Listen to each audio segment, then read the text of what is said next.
Hello students, welcome to week 6 for COM 425. This week we are considering topics related to organizational change and leadership. The week 6 agenda tells us we are reading chapter 10 and 11. We're watching 3 videos related to chapters 10 and 11 that deal with emotions in the workplace, organizational change, and leadership. We're also completing a discussion board due on Friday with reply posts due on Sunday, as well as completing our scholarship search assignment that is due on Sunday. Discussion board number 6 asks you to look at the idea and the concept of burnout within chapter 11. Chapter 11 spends some significant amount of time talking about emotions in the workplace and specifically the role communication has when it comes to burnout in the workplace. Make sure when you're completing this discussion prompt, you're looking at 3 symptoms that may have led to this diagnosis and prescribe 2 strategies that you might use to cope with the situation of burnout in your work life. Also, consider and provide perspectives about from the video, The Burnout Gamble, that is listed in the course outline this week to help you react and provide a 300-word response to the prompt. Don't forget that this is due on Friday, and then by no later than Sunday, you will reply to at least 2 students. I want to spend some time talking about the scholarship search assignment. On the front of this, it may look a little daunting, but really what this assignment is designed is for you to spend some time looking at scholarly and academic sources through the CBU library that are related to your critical assignment topic. What this will do will help you develop the amount of sources that you need that are outside sources for this project. It'll give me a chance to look at them and to ensure that they relate directly to your project, so that way you have ample time to utilize them and write them from a great perspective and how it fits into your paper. So really the goal is for you to, of this exercise, is for you to take a look at specific topic related information to organizational communication through our CBU library. That's the whole point. The first thing that you'll do is you'll take the topic you selected for your critical assignment, so the approach and the topic. You can use both. If you pick systems approach and workplace emotions, then you can look at those 2 concepts within your that you've selected for your critical assignment within this assignment. And you need to find 8 scholarly sources from research journals that have extended our knowledge about this topic area. So to do this, you'll go to the CBU library. You'll look in their OneSearch catalog. You'll look for journal articles. And you'll find 8 of those to complete this assignment with. These articles really should have been published within the last 5 years. However, I will take them if they're a little older. That's fine. If you can't find any that are less than 5 years old, do not worry about that. As long as they are scholarly published articles, you will be okay. Ideally, they should be printed and the research should have been conducted within the last 5 years, but that's not a formal requirement of the assignment. A formal requirement of the assignment is they have to be scholarly journal articles found through the CBU library. Feel free to use internet search engines and things to help you find some of these journals if you can't find them through the CBU library. However, they should be academic sources that come from the CBU library. We have an extensive amount of them on there. So if for any reason you did have to go outside of the CBU library, only a Google Scholar search would be appropriate. So what you'll do is you're going to complete an APA annotated bibliography. I have some samples of what this looks like on the following slide we'll get to in a second. But at this point, you should also review, there's 2 videos in Blackboard that relate directly to this that help you completely write and format your paper as an APA annotated bibliography also. So we have extensive information this week on how to construct this assignment that should be of use to you. If you are confused and not sure how to do it after going through the 2 videos in this lecture, then reach out to me and we can set up a time to chat to ensure that you really have a good handle on it. Essentially what you're going to do for each of the 8 articles selected is you're going to write 3 to 4 paragraphs on each article. And really what that is about a 3-paragraph summary that tells me what the article is about, how it relates to your topic, and did you find it useful. That's it. With that, you need to make sure that your discussion of the relevance of the article as well as the summary is sufficient enough for me to get enough to see how this can relate to your topic. So specifically thinking, you need to list your source. I'm going to move now to how an annotated bibliography looks. List your source as an APA cited reference.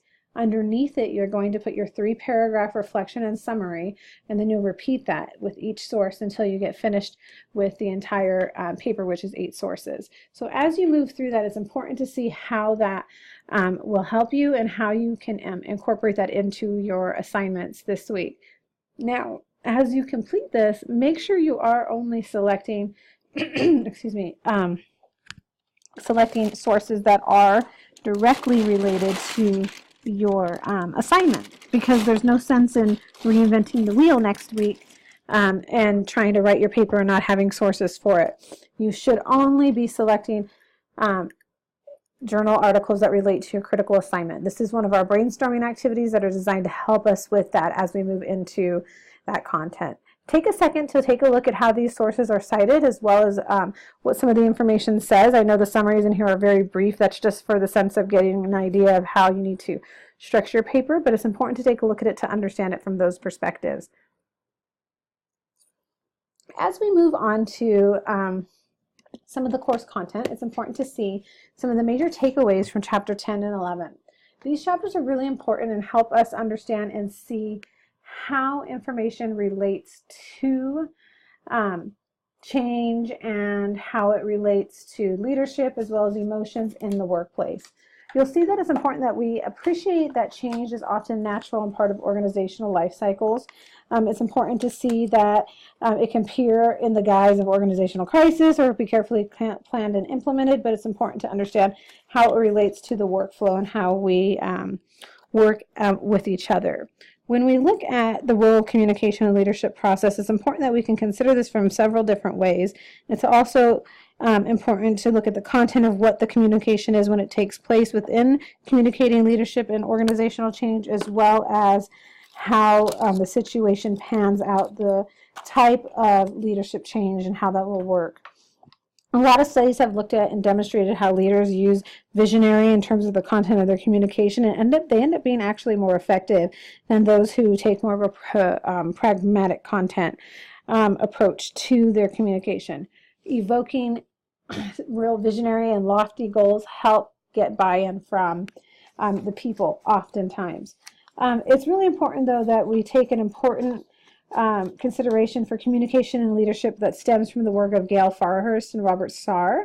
And they've really led the ways in terms of how framing communication and framing language and interaction within a variety of organizational constituencies really help with being an essential skill for the game that it is to be able to frame communication in a way that's positive for all parties.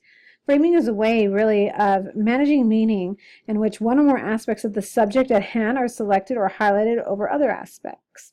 We're going to expand this a little more in our ideas and talks of the theory of symbolic interaction in a little bit.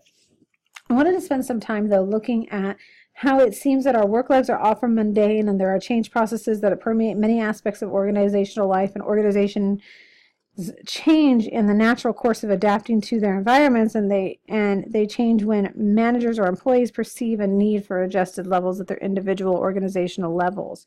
However, it's important to know that there are different ways that the leadership process can really impact approaches to change from the different approaches within organizational communication. I see that this may be a little blurry, this graphic. It's on page 192 of the course text, but it gives us a breakdown of looking at how different approaches, organizational communication approaches, relate to change and how it's viewed. The classical approach tells us that change is viewed negatively unless change is carefully controlled by management.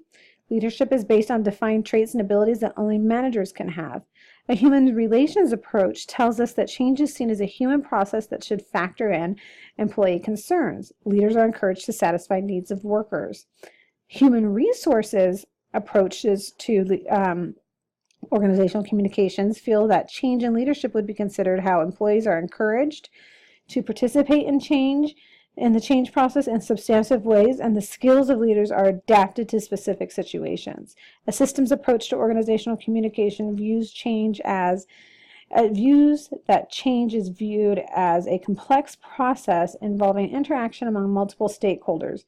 Leaders are encouraged to harness the power of communication networks and network connections as well. A cultural approach to change the change in leadership process. Views chance participants practices are often reflections of organizational practices, assumptions, and effective leadership will depend on the understanding of prevailing values and beliefs. Constitutive change is inevitable within this approach as an aspect of the process through which organizations are constituted and reconstituted, and leadership is often a discursive process. Critical approach to organizational communication says that planned change in many leadership processes can be viewed as a mechanism in which management established power and authority.